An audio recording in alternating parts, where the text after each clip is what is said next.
Hello everyone.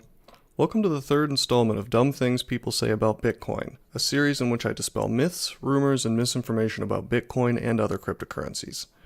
Now I've had some complaints about our kobold friend here who was previously reading some lines for us, so I've made some arrangements for him to sit out this video. Sorry kobold. Instead, since NPCs seem to be popular lately, we have one here. Hello world. And he has some concerns about Bitcoin that he'd like to voice. Let's get started, shall we? Bitcoin is in a bubble. Bloop. Alright, so I've been hearing this one for years, and the story never really seems to change.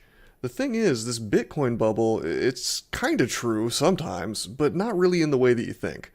Investopedia has this pretty lengthy definition for what a bubble is, but basically it's any investment that rises in value, mostly due to hype, and then of course it inevitably crashes. So let's talk about the reality of Bitcoin crashes. There's a great YouTube video I saw once where this guy details the various crashes of Bitcoin over its long life. The fact is that people were saying Bitcoin was a bubble as early as 2010, when the price went from 6 cents to 36 cents. People said it was a bubble, and then it crashed to 21 cents. Later, it went from less than $1 to nearly $30, and then it crashed to about $3. After that, it went above 200 and crashed to 70. And then it went to 1,000, all the way to 1,000, and crashed back down to $200. And of course, the most recent example, late 2017 and early 2018, is that we went to $20,000 for a Bitcoin, and now we've crashed to 6,000.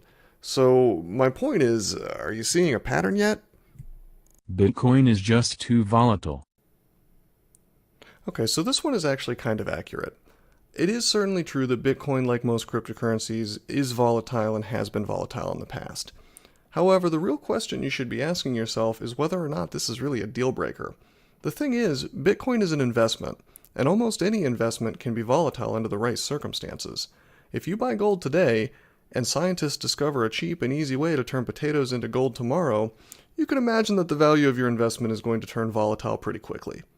This might be a silly example, but markets crash for a variety of reasons all the time.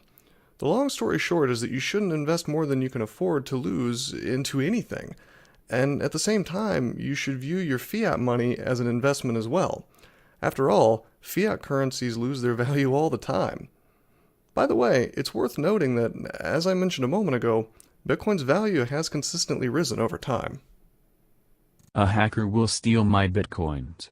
Well, okay, but people get defrauded all the time in the traditional financial system as well. While your bank sometimes bails you out, it often doesn't. Victims of things like love scams rarely see a penny of their money returned to them.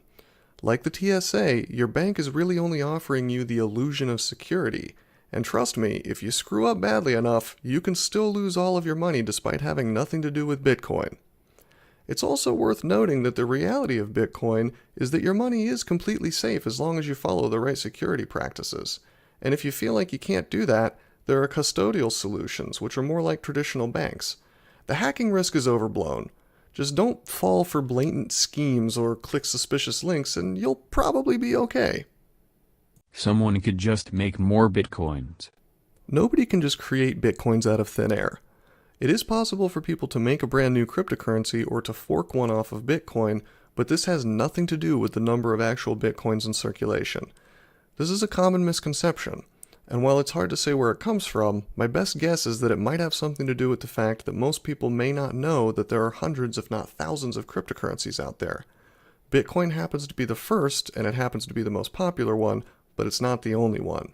So when some joker makes Bitcoin potato or whatever else, so-called journalists will be happy to report that he's made more Bitcoins, even though this couldn't be further from the truth. Alright, so what did you think about my list? Did you agree? Did you disagree? Leave a comment below if you have any thoughts, or if you think there's something I've missed. Don't forget to like and subscribe if you enjoyed my content, as this really helps my channel to grow. One more thing. If you're new to trading crypto or just like reading about it, please feel free to check out my website, rosecrypto.com, to find out more about exciting coins and tokens. Thanks for watching and have a great day.